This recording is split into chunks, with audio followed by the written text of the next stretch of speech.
I get it. We've read the comments, we see the comments, we come up with the ideas for the videos. We've been Apple heavy, there's been a lot to talk about. So when LG reached out to see if we wanted to check out their brand new Cinebeam short throw projector, we figured in the spirit of playfulness, why not take the Appleness to like 11 and use every Apple product we could think of, even if they weren't meant to be used this way, and then all centered around pretty awesome Cinebeam projector.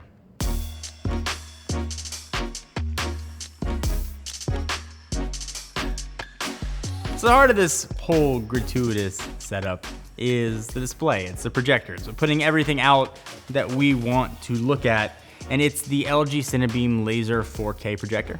And it does a lot of things really cool. It looks nice, first of all, but it's a short throw projector, meaning it can be very short to the wall. So from 2 inches, you get a 90-inch, 8.3 megapixel true 4K picture. So you're getting a gorgeous looking picture like that far from the wall. If you back it up 7 inches, you can get a 120-inch screen, and it looks amazing. And one of the big knocks on projectors has generally been they look super washed out in direct sunlight. We tested this with a huge wall-to-wall skylight, and the picture still looked really good and bright. So if you have some of those like projector fears from older models, you don't really have to worry about it too much here.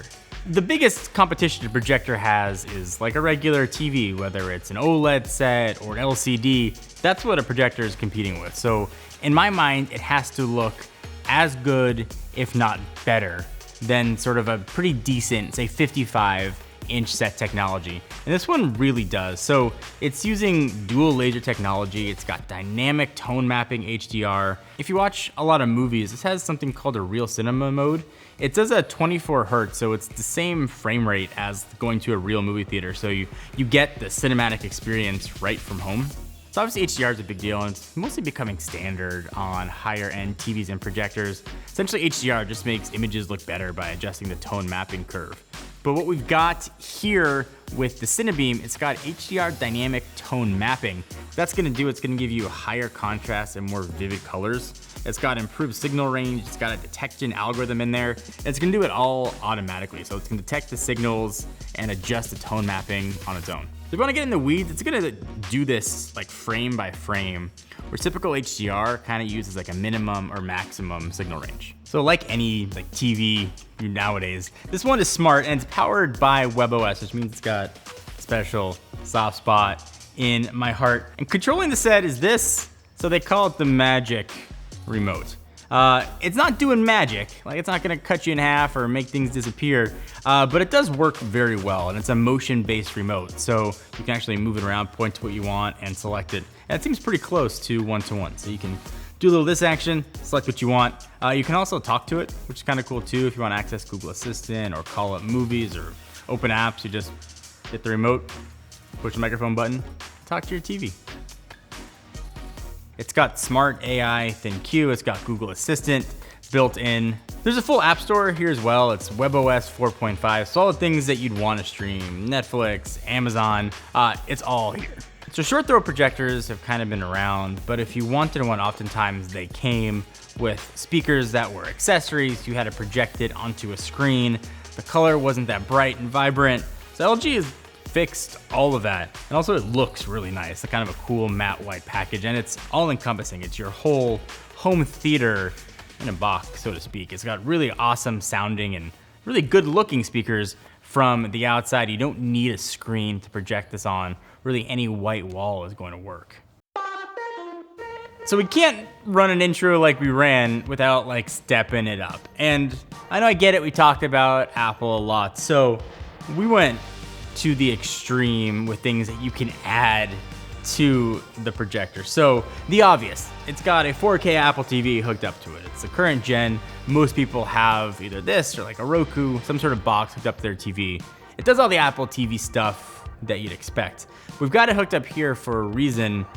Our biggest kind of obnoxious flex is we've got 2 HomePods sitting on top of 2 fully functioning 2 gens old Mac Pro towers that we're just using as end tables. And you could say a lot of things about the HomePod. I'm not the biggest HomePod fan, but as speakers, they sound really good.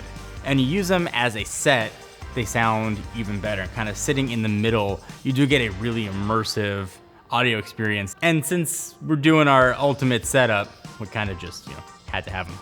And then sort of going again to stuff you don't need for your home theater setup, we spec'd out a top tier Mac Mini, hooked it up to this as well, picked up the 12 South Magic Bridge to have an Apple keyboard and Magic Trackpad setup. So you could use it as like a gigantic monitor for your Mac. So FaceTiming with friends, you could theoretically game on this, you could video edit on it, and other things that you get from a regular computer. You get a desktop class web browser that does all your web browsery type things. You get access to the Mac App Store there as well if there are some apps you want to use, and you can word process your next script while sitting on your couch.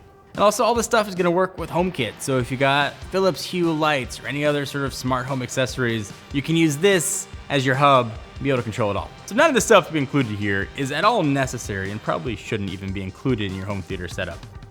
The LG Cinebeam projector does pretty much all of this out of the box, but it's versatile. You can add things to it to create your home theater setup.